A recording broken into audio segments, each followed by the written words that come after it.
मोहताज नहीं होती, जिसके अंदर जज्बा होता है वो करके दिखाता है।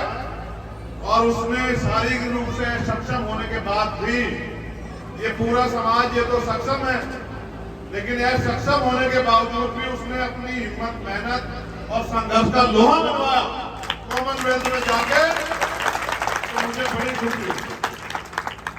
मैं आपसे भी अपने दिल की बात रखना चाहता हूं। मैं जब जेल में था पहली बार, 16 महीने खुद में बहुत बड़ा दिन होता है। एक एक दिन जो है मैं इस बात के साथ गुजारता था कि जब मैं जेल से बाहर जाऊंगा तो बाहर निकल के काम करूंगा, मेहनत करूंगा।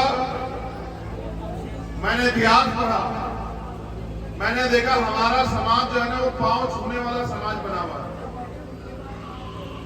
वो पैर छूता है, पद के हिसाब से पैर छूता, सफलता के हिसाब से पैर छूता है। बहुत सारे बड़े अफ्ताही हमारे लोगों से ज्यादा कोई करता नहीं। मुझसे भी जिद करते हैं चलो बाबा साहब के स्टैचू पे माला चढ़ाओ। और मैं ये कहता हूं कि बाबा साहब अम्बेडकर पहले वो व्यक्ति थे आधुनिक भारत में जिन्होंने कहा कि मैं मूर्तियों में नहीं, किताबों में हूं, मुझे पूजने की नहीं, पढ़ने की जरूरत है। मगर इस समाज ने उनको भगवान बना के उनके विचारों का कत्ल करने का काम किया है। और ये समाज, इसमें मैं भी हूं, हम बराबर के जो है ना भागीदार हैं कि बच्चों के कत्ल के। आप याद करो, मैं उस समय पैदा नहीं हुआ था, लेकिन जिस समय बाबा साहब हमारे लिए लड़ने के लिए गोलमेज गए और हम इतने निकम्मे नालायक लोग थे कि उनके परिवार की रक्षा सुरक्षा भी नहीं कर पाए, वो हमारे लिए लड़ने के लिए, संघर्ष करने के लिए, पढ़ने के लिए विदेशों में गए। और उनके बच्चे जो हैं वो सुविधा, इलाज, खाने पीने की कमी कारण मर जाते। समाज को अपने अंदर झांकना चाहिए। जिस रहबर की वजह से आज ये मेरी बहन यहाँ लेखा खड़ी है और मेरे तन बदन पे कपड़े हैं, मुझे अधिकार मिला है सम्मान से जीने का, बोलने का हक, अधिकार की लड़ाई लड़ने का। उस रहबर के बच्चे जो हैं वो इलाज न मिलने के कारण मर जाते हैं। ये समाज बैठा देखता रहता है। ऐसा तमाशा नहीं समाज है। अपने अंदर आकलन करने, चिंतन करने की बजाय मुझे क्या खुशी होती है आपको सड़कों पे नंगा होकर नाचते हुए देख के? नहीं, मैं आपको भीड़ नहीं बनाना चाहता, मैं आपको भक्त नहीं बनाना चाहता, मैं तो आपको लड़ने वाला योद्धा बनाना चाहता हूं। क्योंकि ये लड़ाई योद्धा जीत सकते हैं, भेड़ बकरी ने कोई लड़ाई नहीं की, इतिहास गवाह है। अगर आप पढ़ लिख के तैयार नहीं होंगे, आप अपने पैरों पे खड़े होने के लिए मेहनत नहीं करोगे, तो दुनिया की कोई ताकत इतिहास में आपको आने वाले कल में भी आपको सम्मान और अधिकारों का जीवन दे ही नहीं सकती। आप हजारों साल से रो रहे भगवान के आगे, आप जो है लाखों साल से जो है गुरु के ज्ञान प्राप्त नहीं होता है। जिसका कोई गुरु ना हो वो कभी सफल नहीं हो सकता। जितना आदमी संघर्ष से सीखता है, जितना आदमी इतिहास सीखता है, उतना गुरु से भी सीखता है। मैंने भी अपने जीवन में गुरु बनाया, आज वो जिंदा नहीं। उनका नाम है रहबर मान्यवर साहब श्री काशीराम। मैंने उनके जैसा संत भी दुनिया में नहीं देखा इतिहास पढ़ के। फकीरी से भी ज्यादा फकीरी का जीवन जी के और एक सिंगल का जमीन, एक पैसा आपसे नहीं लेके गए, लेकिन मेरे जैसे और आपके जैसे हजारों लोग तैयार करके गए। तो मैंने इतिहास पढ़ा, मैंने दुनिया का इतिहास पढ़ा, भारत का नहीं दुनिया का। मैंने ये पढ़ा कि दुनिया में जो सबसे बड़ा तानाशाह हुआ जिसको हिटलर कहते हैं, हिटलर ने दुनिया के बारे में लिखा और देश के बारे में, भारत के बारे में भी लिखा। उन्होंने लिखा भारत का जो शोषित समाज है, भारत का जो बहुसंख्यक समाज है, वो सिर्फ और सिर्फ ताकतवर लोगों की कॉपी करने के अलावा, उनके पीछे करने के अलावा अपना कुछ बना के खड़ा नहीं करता। आज भी हमारे लोग यहाँ मेरी जिंदाबाद करते रहो, जय भीम के नारे लगाते, इससे आपकी जिंदगी नहीं बदलेगी। अगर आप मेहनत करके, संघर्ष करके आगे बढ़ने के रास्ते नहीं निकालोगे तो कैसे जिंदगी नहीं बदल सकती। आज भी हम लोग यहाँ पिछड़कू बने हुए हैं और जो थोड़ा बहुत सरकार देती है झूठन, झूठन मांगने वाला क्या होता है भिखारी, देने वाला क्या होता है मालिक। हम मांगते रहते हाथ ऐसे करके, वो लोग देते रहते, हम चिंतन खा खा के जिता है देश में। कितनी सुविधाएं हमारे समाज को जो शोषित, हम रोटी के लिए मोहताज है। अगर मेहनत न करें तो हमारे बच्चों को गाड़ियां, कितने लोग घर में एसी है, कितने लोग घर में फ्रिज है, कितने लोगों ने 4 पहिए की गाड़ी से हवाई यात्रा, वो देश की यात्रा की है, कितने ऐसे लोग हैं जिन्होंने हवाई यात्रा की है। अगर हम देखें तो हमारी परसेंटेज 5% नहीं निकलेगी शोषित वर्ग, लेकिन फिर भी नहीं जागना चाहते, फिर भी नहीं खड़ा होना चाहते।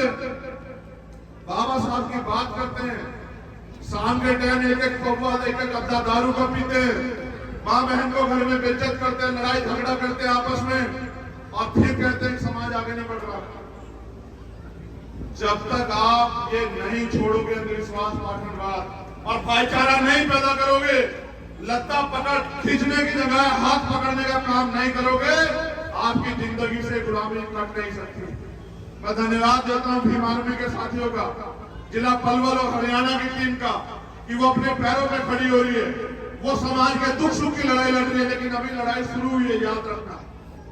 आप जो कर रहे हैं वो अपनी जिम्मेदारी है। अगर आपने अपने महापुरुषों को पढ़ा, अभी आजादी अधूरी है, अभी तो एक पहन निकली है।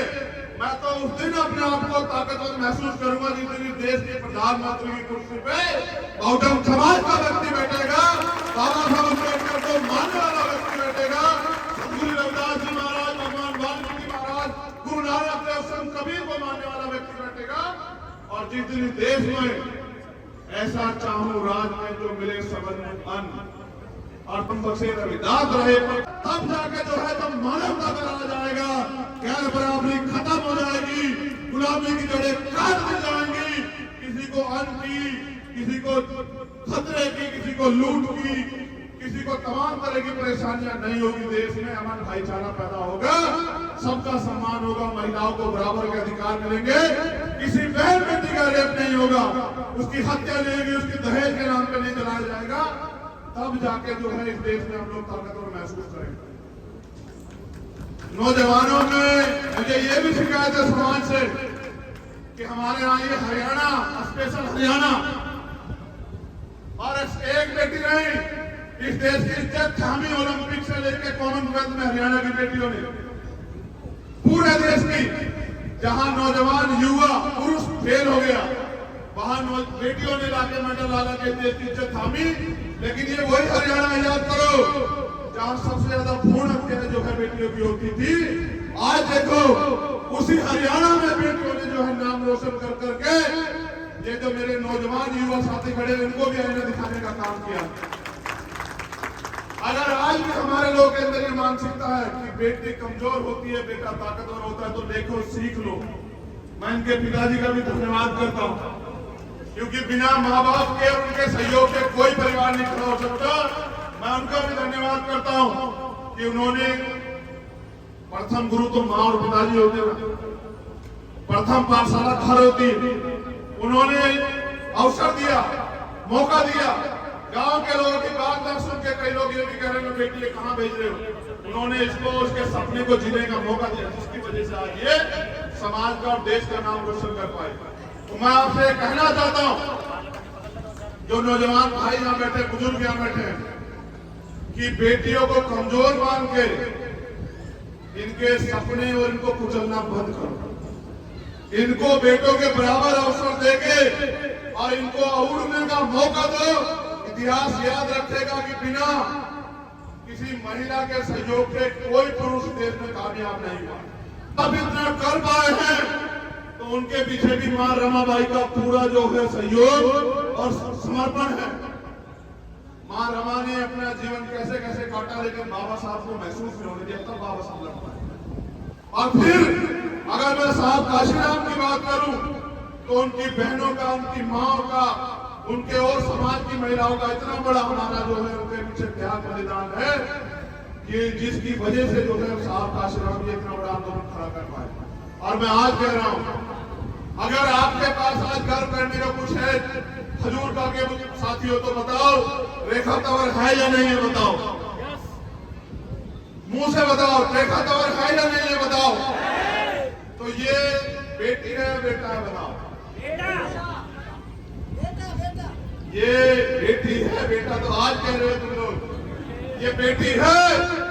और ये वो उन बेटियों में से एक बेटी है जो रात को 10 बजे के बाद भेड़ियों के बीच में बाहर नहीं निकल सकती। ये देश की स्थिति है। रात को 12 बजे कोई बेटे अकेले नहीं घूम सकती, ये देश की स्थिति है, जबकि सबके घर में बेटियां हैं। इसलिए मैं आपको कह रहा हूं, इसको बेटा कहने से नहीं, बेटों की सोच बदलने में समाज बदलेगा। मेरी बात को याद रखो आप लोग। अगर हम अपनी सोच नहीं बदल पाए और बेटियों के सपनों को कुचलते रहे तो इस देश में एक दिन ऐसा आएगा कि आपको अपना जीवन जीना भी जो है ना दुर्भर हो जाएगा। तो मैं दोबारा से धन्यवाद करता हूं और ये उम्मीद करता हूं, आप लोग भी उम्मीद करते हो नहीं करते हो बताओ? पहले उम्मीद तो जान लो क्या है। मैं ये उम्मीद करता हूं कि ओलंपिक में रेखा तंवर गोल्ड मेडल लाएगी। आप लोग करते नहीं करते हो बताओ? जितने लोग करते हैं बहन और भाई बुजुर्ग हाथ खड़े करके बताओ। आप देखिए बेटा कितने लोगों की जिम्मेदारी। ये तो आज तक थी। यहां से बाहर जब मैं ट्वीट करूंगा ना पूरे घर से तेरी फोटो लगा के, तब तू देखना कि पूरे देश और दुनिया में रहने वाले कितने लोग जो उम्मीद करेंगे अब तेरे ऊपर है, हम सबके ऊपर। इसलिए बांधी तुझे पकड़ी आज, इसलिए नहीं बांधी जो तू कराई, जो तुझे करना है। ये सरदारी इसलिए सौंपी तुझे कि इनकी आंखों में जो है ना हजारों साल के अपमान के बाद बाबा साहब अम्बेडकर ने इनको अवसर दिया खड़े होने का, और ये छोटे छोटे सम्मान के लिए तरसते रहते। लड़ते पता है किन बातों पे? मैं आया था भैया से, मेरा स्वागत नहीं करने दिया आप लोगों ने। मैं इनको माला पहनाना चाहता, आपने माला नहीं पहनाने दी, मेरा अपमान हो गया। मैं उनके साथ फोटो खिंचवाना चाहता था, मुझे मौका नहीं मिला। मैं उनके पीछे खड़े होना चाहता था, मुझे मौका नहीं मिला। इसको अपमान सम्मान समझते मेरी गुड़िया। ये जो तू करके है इसको सम्मान नहीं मानते, लेकिन मैं इसको सम्मान मानता हूं। और जिस दिन ये भी इसको सम्मान मानने लगे, मैं लिख के देता हूं, एक रेखा तंवर नहीं, पलवर से हजारों रेखा तंवर तैयार हो जाएंगे और देश से लाखों रेखा तंवर तैयार हो जाएंगे। और याद रखना, इतिहास सफल लोगों का लिखा जाता, किसी असफल व्यक्ति का इतिहास देश में नहीं लिखा किसी ने। जिनका लिखा वो सफल है। अगर कल इतिहास में हमारा नाम भी दर्ज होगा तो वो सफल होने के बाद होगा। जब तक सफल नहीं होते तब तक तो ये सब चीजें हैं। लेकिन सफलता भी कैसी? सफलता ऐसी कि साहब के 3 सपने थे, एक वो पूरा करके अपनी जिंदगी में। मेरी बात पे नौजवान साथी बीमारी के गौर करना। उन्होंने अपने जीवन में मूवमेंट में आने में 3 संकल्प लिए थे। पुराने बीएसपी के लोग होंगे, जानते होंगे अगर उन्होंने कैडर लिया। पहला कि भारत के सबसे बड़े सूबे का हुक्मरान बनाना है समाज को, उसको वो पूरा करके गए। भारत का सबसे बड़ा सूबा आबादी के हिसाब से उत्तर प्रदेश है। फिर उनका दूसरा सपना था कि इस देश का हुक्मरान बनाना है समाज को। जिस समाज को लोगों ने पैरों में गिरा के रखा, उसको माथे की जो है ना चमक हीरा बनाना है, तो इस देश का हुक्मरान बनाना है। तो पहला सपना तो हमने छोड़ दिया, क्योंकि साहब उसको पूरा करा। पहले सपने की तरफ हम देखते भी नहीं है। जब तक इस देश में साहब काशीराम का जो दूसरा सपना है वो पूरा नहीं करेंगे, चैन से नहीं बैठूंगा। और वो मुख्यमंत्री बनने से नहीं पूरा होता, तो मेरी इच्छा मुख्यमंत्री बनने की है भी नहीं। सच बता रहा हूं, एक ही इच्छा है कि अपने जीते जी पूरे सम्मान के साथ, क्योंकि मैंने साहब को रोते हुए बिलखते हुए देखा और मैंने बाबा साहब को भी पढ़ा।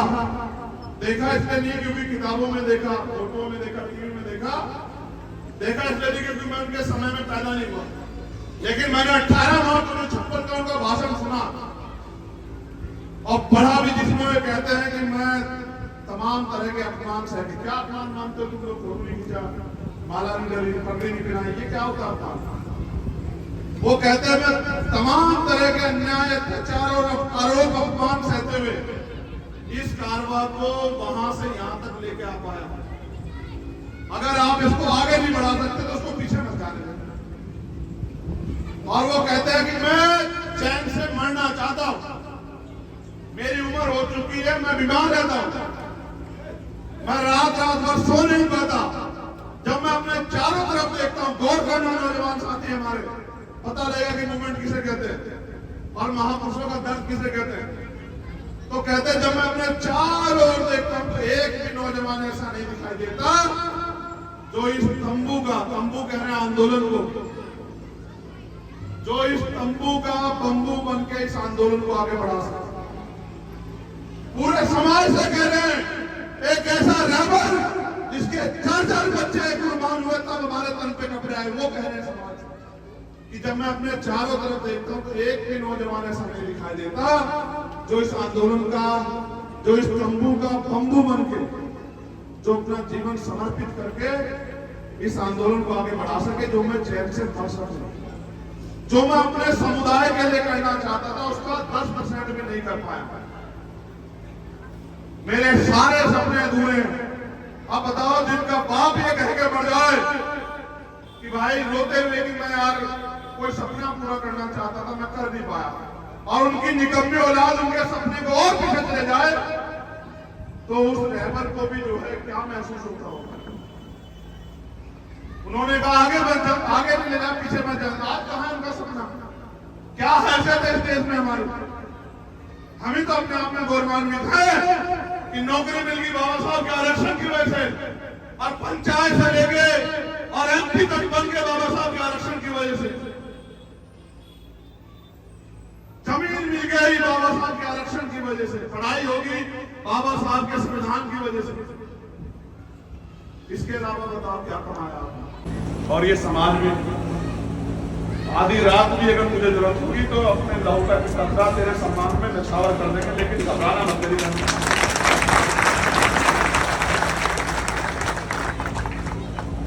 पाला खींच के पार ही डाल, ठीक है भाई?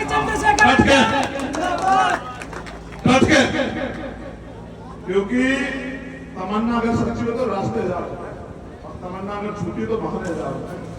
इस सम्मान को मानियो कि ये सम्मान नहीं, ये शिकायत करना है कि हमारी अपेक्षा उससे ज्यादा थी। बैठना प्रैक्टिस में और मेहनत कर गया, और एयरपोर्ट को लेना होगा मुझे।